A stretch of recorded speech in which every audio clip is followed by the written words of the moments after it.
ओम नमः श्री भगवते प्रणवाय।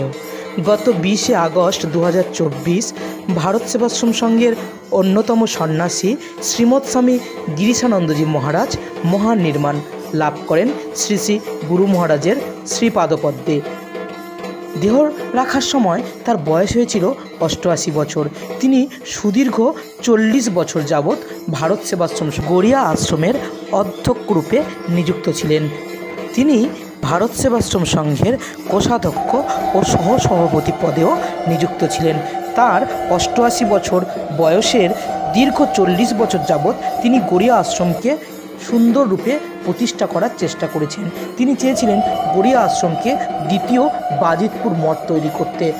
ভারত ভাগের পরে বাজিতপুর মঠ যখন বাংলাদেশের অন্তর্গত হয় তখন তিনি চেষ্টা করেছিলেন গড়িয়া আশ্রমকে বাজিতপুর মঠের অনুকরণে তৈরি করা এবং গত 4 আগস্ট তার শ্রদ্ধাঞ্জলি নিবেদিত হলো গড়িয়া আশ্রমে।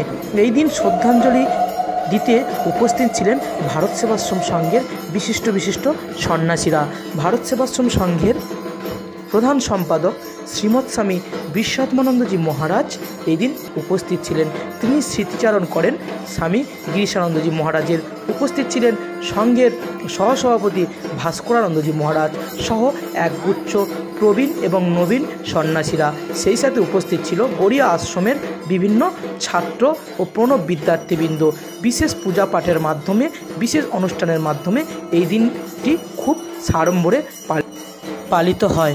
অগণিত ভক্তগণ এখানে উপস্থিত হয় এবং গুরু মহারাজের বিশেষ পূজা ও আরতির মাধ্যমে এই দিনটি সুন্দরভাবে পালিত হয়।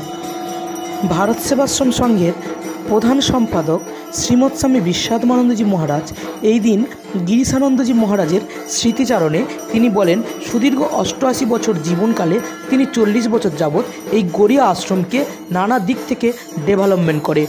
সংঘের প্রতি তার আত্মত্যাগ, কর্মনিষ্ঠা, সাংগঠনিক শক্তি, শ্রী শ্রী গুরু মহারাজের প্রতি তার অগাধ ভক্তি সংঘের ইতিহাসে চিরস্মরণীয় হয়ে থাকবে।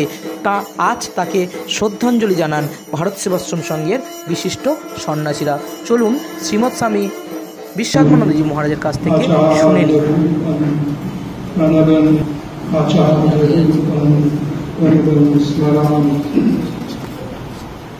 आज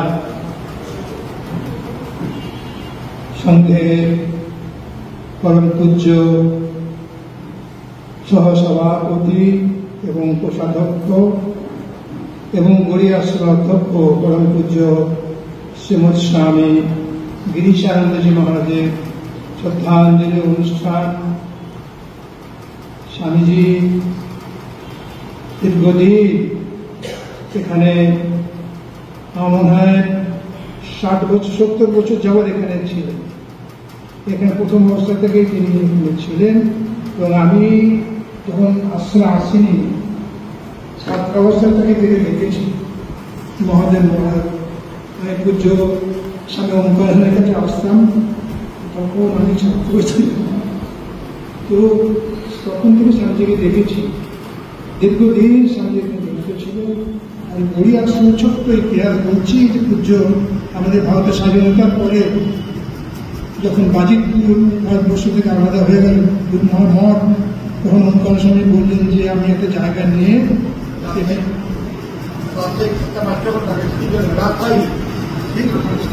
বাজিতপুর মঠ চলে যাওয়ার পরে জন্য দ্বিতীয় বাজিতপুর করতে চেয়েছিলেন স্বামীজি, যার জন্য নানান রকম ধ্বনি সিদ্ধাপীঠ অভিষেক আসন মঞ্চ সমস্ত করেছে। স্বামী মহারাজ একদম সঙ্গে ছিলেন, এত ঘনিষ্ঠ ছিলেন না। তার যে উপকার বস্তুটাকে বলা যায়, তিনি দ্বিতীয় বাজিতপুর করেছিলেন এবং তার প্রথম অধ্যক্ষ ছিলেন শ্রীমদ স্বামী গণেশজি মহারাজ। তার কাছে স্বামী ছিলেন স্বামী গিরিশানন্দজি মহারাজ এবং প্রায় 60 বছর 60-এর উপরে তিনি 60 বছর যাবৎ ছিলেন এবং দীর্ঘ স্বামী মারা গেছেন কবে জানো? স্বামীজি এত ভালো এত নরম মানুষ সকলকে সাহায্য করতেন।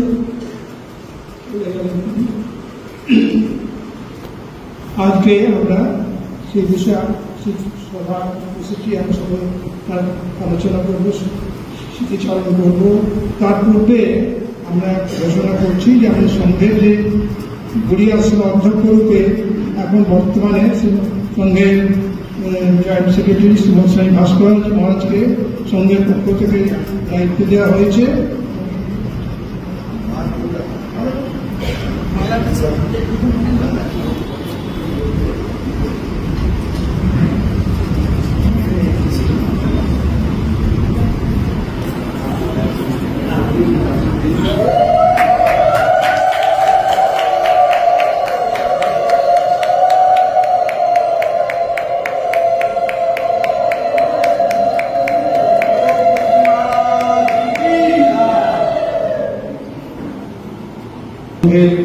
সভাপতি পূজ্য শ্রীমৎ স্বামী বিশ্বপ্রেমানন্দজি মহারাজ তার বাণী স্মৃতি আলোচনা